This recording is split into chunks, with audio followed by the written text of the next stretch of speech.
माननीय सर संचालक।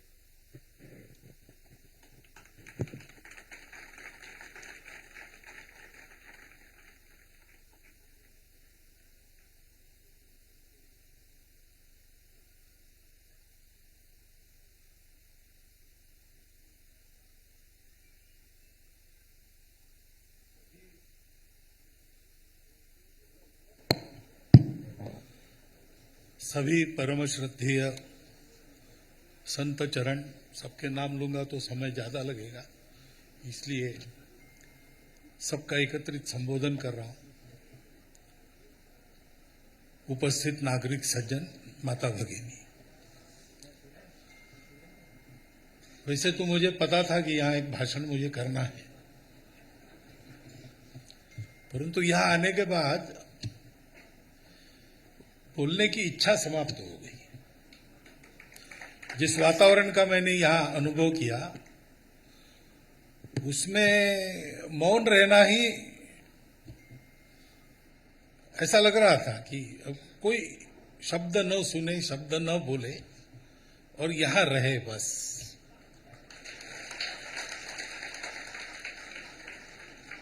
तो इस पीठ की महिमा की प्रत्यक्ष प्रतीति मुझे यहां पर प्राप्त हुई।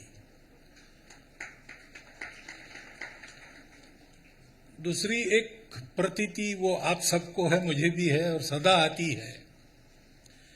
संतों का स्वभाव होता है कि जिसको अपना मानते हो उसका छोटा सा भी परमाणु जैसा गुण है, उसको पर्वतीकृत करते, यानी पहाड़ों जैसा बनाकर बताते हैं। परगुण परमाणु पर्वतीकृत्य नित्यम, ऐसा उनका स्वभाव है। तो उस ढंग से मेरे बारे में, संघ के बारे में बहुत कुछ कहा गया, लेकिन आप भी इस स्वभाव को जानते हो, इसलिए उसमें तथ्य और सार आप ग्रहण करेंगे, ये विश्वास है।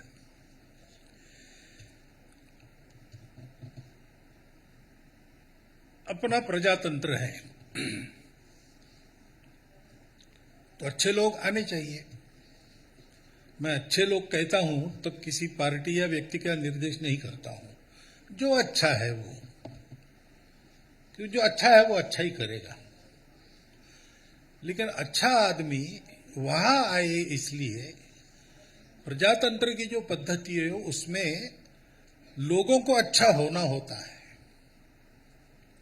क्योंकि ये प्रातिनिधिक प्रजातंत्र है। हम अपने प्रतिनिधि भेजते हैं, तो हम अगर बुरे बने रहेंगे तो हमारे प्रतिनिधि भी बुरे ही होंगे। हम जितना अच्छा बनेंगे उतना अच्छे लोग वहां पर पहुंचने से कोई रोक नहीं सकता। इस दृष्टि से यद्यपि बोलने की इच्छा नहीं थी, लेकिन बोलना था, आज्ञा है, तो एक बात मेरे मन में आई। आज 452वां जयंती का उत्सव हम मना रहे हैं। एक जीवन हमारे सामने है। वो जीवन हमारे लिए एक संदेश है। महाराष्ट्र में एक संत हो गए, तुकाराम महाराज। उन्होंने कहा, हम कौन हैं, हम संत। तो कहते हैं कि हम वैकुंठवासी हैं, यहां के रहने वाले नहीं है। लेकिन यहां आ गए, क्यों आए? हम आम्ही वैकुंठवासी आलो याची कारणासी, इसी कारण से आए। ऋषि मुनियों ने जो कहा है उसका सत्य आचरण कैसा है आज के दिन में, वो हम करके बता रहे हैं। वेदों का शब्दार्थ जानने वाले पंडित बहुत होंगे, लेकिन वेदों का जो वास्तविक अर्थ है वो हम जानते हैं और उसके अनुसार चल के दिखाते हैं। संतों का आविर्भाव इसलिए होता है। हम लोग भौतिक दुनिया को जानते हैं, वो बदलती है, नश्वर है, परंतु एक स्थायी दुनिया है जिसको अमरत्व प्राप्त है। वो वास्तव में है और वो रहेगी, उसका अभाव कभी नहीं है। और जो बदलने वाला है उसका प्रभाव कभी नहीं है। लेकिन जिस स्तर पर हम लोग हैं, हम सामान्य लोग हैं, हम तो ये दिखने वाली दुनिया में से ही हमको पार जाना है, भवसागर पार करना कहते हैं। तो कैसे होगा? तो उसके लिए जाना है तो इस आभास में से, इस सपने में से जाना है, परंतु स्मरण रखना है कि ये तो सपना है, आभास है, चला जाएगा। जो नित्य है वो नित्य रहेगा। नित्य को ध्यान में रखते हुए अनित्य को पार करना पड़ता है। अब ये करने के लिए नित्य से नित्य संपर्क चाहिए। अब हम इतने नीचे स्तर पर है कि ऐसा कोई नित्य है या है तो भी उससे संपर्क हो सकता है, इसकी कल्पना भी करना हमारे लिए कठिन है। और इसलिए हम उस कल्पना को छोड़ दे, ऐसा न हो, नित्य को पकड़कर चले और अधिकाधिक नित्य के पास चले जाए, ऐसा हमारा जीवन बने। इसके लिए संत वैसा जीवन जीते, क्योंकि वो नित्य निरंतर नित्य के संपर्क में रहते हैं। जो सत्य है उसके सतत संपर्क में रहने वाले संत होते हैं। वो हमारे सामने दिखते हैं, हमारे जैसे पार्थिव शरीर में दिखते हैं, लेकिन एक वो सर्वव्यापी एक ही सत्ता है जो हमारे कल्याण के लिए शरीर रूप में आविर्भूत होके जीवन का आदर्श रखती है। मुलुकदास जी के जीवन का बहुत रसपूर्ण वर्णन महाराज जी ने किया, तो उसमें हमारे लिए संदेश क्या है? तो और एक संत मुलुकदास जी के जीवन का वगैरह परिचय मेरा बहुत नया है, इसलिए बहुत ज्यादा नहीं जानता, लेकिन महाराष्ट्र में एक समर्थ रामदास स्वामी हो गए। उन्होंने 4 पंक्ति में ऐसे जीवन का सारांश बताया है। वो कहते धर्म के लिए मरना चाहिए, मर के सबको मारना चाहिए, और मारते मारते अपना राज्य वापस लेना चाहिए। अब इसका शब्दार्थ हम जानते हैं, इसलिए हमने ताली बजाई है। उस समय की परिस्थिति थी, धर्म के लिए लड़ना ही पड़ता था। आदमी लड़ता नहीं ऐसा कब होता है? जब जो मरने से डरता है। तो बिना डरे मरो। आज के स्थिति में हम कहेंगे धर्म के लिए जीवन जियो। मरना जब आवश्यक है तब मरना भी है, लेकिन जीने की ज्यादा आवश्यकता है आज। लेकिन वो कहते हैं कि धर्म के लिए मरो, और आप मरेंगे तो कोई बात नहीं, आपके मरने से बाकी अधर्मी लोग मर जाएंगे। बलिदान तो बहुत लोगों ने किए है। और ऐसा करते करते अपनी सत्ता ने, उस समय हम परकीय लोगों के अधीन थे, स्वतंत्र हो जाए। यह शब्दार्थ है उसका, जिस पर आपने ताली बजाई। परंतु दूसरा अर्थ है, और एक ये भी है, अनित्य में जाते समय यही देखना पड़ता है, लेकिन नित्य में बरतना है तो इसका दूसरा अर्थ ऐसा होता है कि धर्म के लिए अपने अहंकार का विसर्जन कर दो। अपने को मारो या नहीं, मैं हूं, ये मैं समझता हूं इसलिए मैं हूं, वो वास्तव में मेरी अहंकार की जो सत्ता मुझ पर चलती है वो मुझे मैं बनाती है, उसको मारो। और ऐसा मार के फिर अहंकार जनित सारे षड्विकार वगैरह वगैरह सारे जो है उसको मारो। ऐसा करते करते तुम अपने अंदर अपनी सत्ता है, आत्मा है, परमात्मा है, भगवान है, उसको प्राप्त करोगे, उसको प्राप्त करो। दोनों अर्थ में मुलुकदास जी के जीवन के वर्णन को आप देखिए, वो हमारे लिए संदेश है। भारतवर्ष है देह विश्व, आत्मा है भारत माता, सृष्टि प्रलय पर्यंत अमर यह नाता। भारतवर्ष आत्मा है, भारतवर्ष रहेगा, विश्व रहेगा। भारतवर्ष पूर्ण वैभव के साथ रहेगा, विश्व पूर्ण वैभव और सुख शांति के साथ रहेगा। आज की स्थिति में देखते हैं कि अपने आत्मा को विश्व ने खो दिया है। आत्मा तो अमर है, वो अपनी जगह पर है, लेकिन विश्व ने उसको खो दिया है। तो क्या गति हो रही है हम देख रहे हैं। अब वो भारतवर्ष सबको प्रकाशित करे, इसकी आवश्यकता है। और भारतवर्ष सबको प्रकाशित करे यानी भारतवर्ष में ऐसे जीवन का प्रादुर्भाव होना चाहिए, बढ़ना चाहिए। अपनी आध्यात्मिक परंपरा के आधार पर अपने भौतिक और पारलौकिक जीवन की अपनी जो रीति है, काल सुसंगत रूप में उसको लाना है। उसके लिए ऐसा जीना है। पहली बात है निर्भयता। परिस्थितियां उल्टी सीधी दिखती है, आह्वान बहुत सारे हैं, लेकिन एक बात तो निश्चित है, दुनिया में सत्य ही रहता है, असत्य कभी रहता नहीं। ना असतो विद्यते भावो, ना भावो विद्यते सता। अभाव नहीं होता सत्य का भी, वो रहता है हमेशा। और इसलिए उस सत्य के आधार पर एक जीवन खड़ा होने की आवश्यकता है। और ऐसा जीवन खड़ा होने के लिए सदा सर्वदा भगवान की कृपा है अपने देश में, सदा सर्वदा हम लोगों के लिए संतों की, साक्षात्कारी महापुरुषों की हमेशा उनका सान्निध्य हमको उपलब्ध होता है, जिनके हम शब्द भी देखते हैं और शब्द के पीछे जो भाव है उस भाव को भी मूर्तिमंत देखते हैं उनके जीवन में। तो इस पथ पर हमको कुछ न कुछ बढ़ना है। आज ये विचार करना है। संत मुलुकदास जी के जीवन का हम स्मरण करते हैं। 452 वर्षों से ये जो पीठ की परंपरा बिल्कुल उन्हीं आदर्शों को स्वयं जी रही है, उसका विचार करते हैं।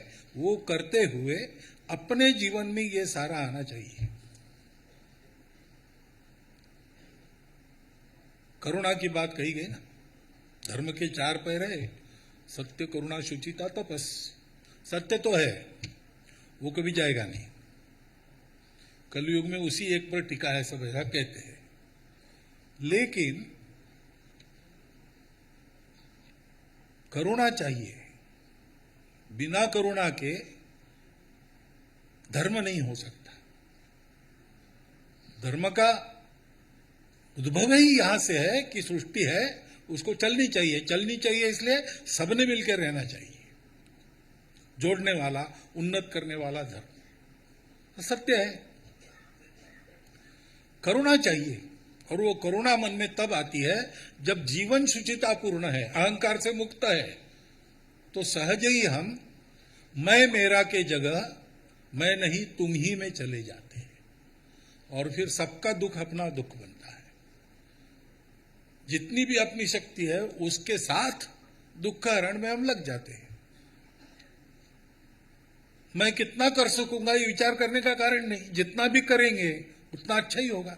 स्वल्पमल्पस्य धर्मस्य त्रायते महतो भयात्। तो सूरज ने सोचा कि छुट्टी पर जाएंगे, दिन रात काम कर रहे, कभी विश्रांति नहीं लेते, 7 दिन की कैजुअल लीव। बुलाया सब प्रकाश देने वाले वस्तुओं को कि भाई मैं छुट्टी पर जा रहा हूं, मेरा चार्ज कौन लेगा। अब सूरज के बाद चंद्र का ही नंबर है, लेकिन चंद्र ने कहा महाराज आप नहीं रहेंगे तो अमावस्या ही होगी, मैं नहीं ले सकता आपका चार्ज। और भी लोग थे, बड़े बड़े प्रकाश वर्ष दूर तारे, लेकिन उन्होंने कहा हम इतने दूर है, हम प्रकाश नहीं दे सकते। कोई सूरज का चार्ज लेने के लिए तैयार नहीं था। अंत में एक दीप वो खड़ा हो गया, उसने कहा कि मुझे पता नहीं आपका काम मैं कर सकता हूं कि नहीं, मुझे तो असंभव ही लगता है, इतना प्रखर तो मैं नहीं हो सकता, लेकिन मैं एक वचन देता हूं आपको, जब तक मेरा तेल कायम है और बाती है तब तक मैं जलता रहूंगा।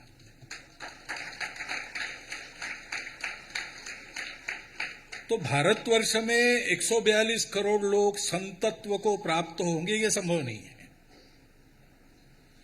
लेकिन उस दिशा में सतत जीवन जीते रहना, सतत प्रयासरत रहना, छोटी बड़ी जितनी अच्छाई अपनी है उतनी विश्व के मंगल के काम में आने वाली है, उसका जतन करना, उसका वर्धन करना, ऐसा जीवन रखना, ये हमको करना है। ये जितना होगा उतना होगा, क्योंकि व्यवस्था से प्रश्नों का हल नहीं होता। व्यवस्था मानने वाले व्यवस्था को मानते ही, इसलिए प्रश्नों का हल होता है। लाल बत्ती लगाई है, लेकिन लाल बत्ती चलती तब है जब लोग उसको मानते हैं। लोगों ने तय किया नहीं मानना, तो कोई कुछ नहीं कर सकता। पुलिस, प्रशासन सब नाकाम हो जाते हैं। तो लोगों का सामर्थ्य है, समाज का सामर्थ्य है। समाज को आप गोभक्त बनाओ, गौ हत्या अपने आप रुक जाएगी।